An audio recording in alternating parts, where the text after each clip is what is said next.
Hello, this is Imagine, and today I want to talk about the question of whether sexual and gender identity will become obsolete.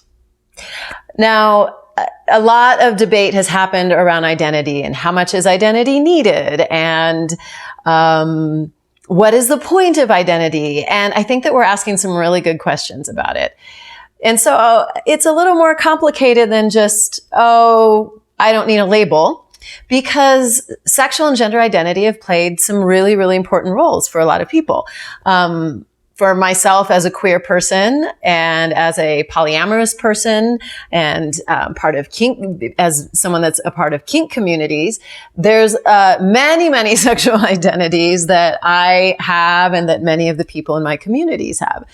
Those identities have played some really important roles. Number one, they've helped us to build community, right? When we identify in a certain way and we put that out into the world, then it's an opportunity for us to seek other people who identify similarly. And then we create community around those identities with like-minded people or people that we have something important in common with.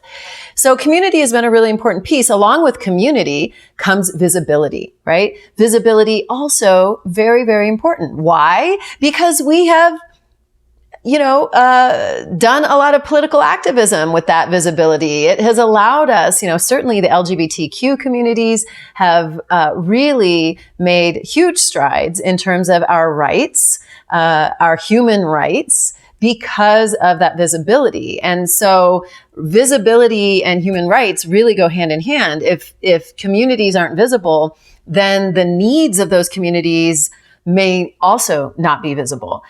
Or it can be really easy to leave those people from those communities out or just not include them as we are figuring out policies, figuring out legislation, figuring out just how an organization is going to run, and what our approach is going to be to diversity in our organization.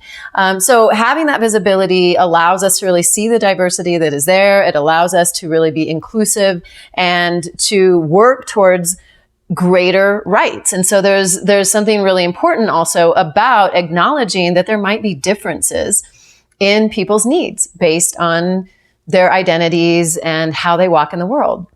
So there's so many ways in which sexual identity and gender identity have been a source of power for people who identify under those umbrellas.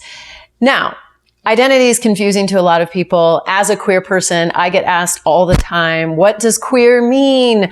I don't really get it. Can you explain it to me? And my answer is always, if you ask 10 queer people what they think queer means, you will get 10 different answers. For me and the generation that I am from, queer is very, very political. And I don't think that that's necessarily the same in a lot of the younger generations today. But when the word queer was first coined by Queer Nation in the late 80s, during the AIDS crisis, it was a way of taking back a word that had been used derogatorily towards queer people and saying, we're going to take the power back from you in utilizing that identity, right? So again, it was a real source of power to choose that identity. And it meant something more than just who we were attracted to, who people were sleeping with, that kind of thing. It really was a political identity, and it said something then, and it does still for me today, and probably for many people of my generation and other generations, in terms of our political orientation, right? That there's a politic around how we live in the world, that we have an analysis that we're not just living in the same way that people in the mainstream live. Like we're living outside of those boxes in many ways. So queer is much more expansive for me. And again, ask 9 other queers and you might get 9 different answers that you can add to that. So now the question is, will sexual and gender identity become obsolete? I think that they will. I think that they have been a source of power. They've been important, and they continue to be important right now in terms of coming to a place of true equality in our society and around the world, in societies around the world. And I do think that we are going to get to a point where we are beyond identity. We are beyond identity politics, and we are able to really see each other as humans, right? We are able to see past that, and the identities are not going to be needed as much. And I know what I'm seeing in younger generations that are coming up is a lot of young people don't want to identify at all. They're not interested in identity. They say, I'm just me, or I don't put labels on myself. I just get to be who I am, which I think is a really wonderful place for all of us to be going. If we just treated every human being as an individual worthy of the same rights, the same respect, the same dignity, the same treatment as anyone else, it would be a really different world. And so there is that flip side to identity, where it is also a way that people can be put in boxes and certain expectations can be set up about people based on their identity. And so what could happen if we got beyond that? We might have a whole new sense of freedom and sexual self-expression.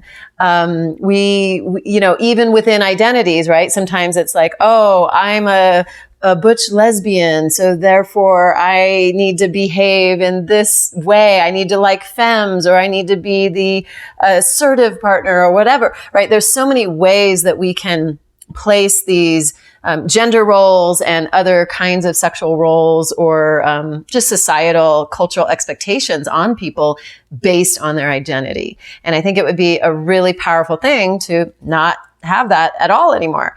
I do think that queer communities have a little more breadth in terms of that in some ways than even like people in heterosexual relationships do. And I've talked a lot about this in my work. I think because of the gender roles and the expectations of the roles people are going to play in relationship, those things are so ingrained in heterosexual relationships that I think there is a lack of freedom that sometimes queer people have more of.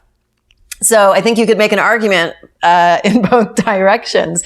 And then I think it's also important to acknowledge that identity and behavior are not the same thing. So just because somebody, for instance, has a fling with someone of the same gender, or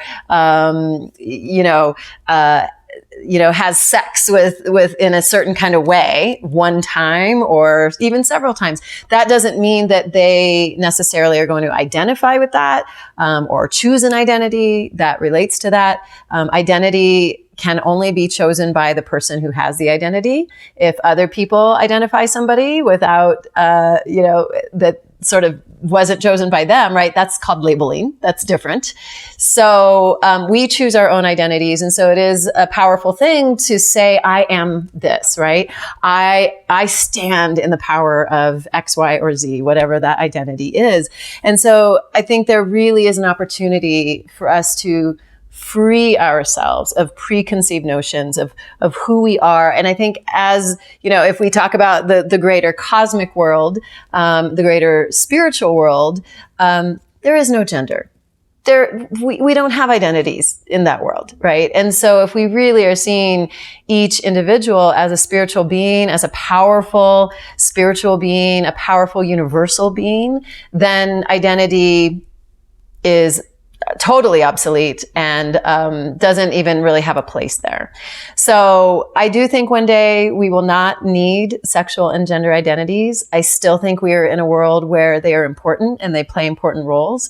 And it's also up to each individual. If it makes you feel more powerful and you have a deeper understanding of yourself, and you're able to create more visibility for yourself, and you're able to build community with your identities, then beautiful, right? Then you get to have those.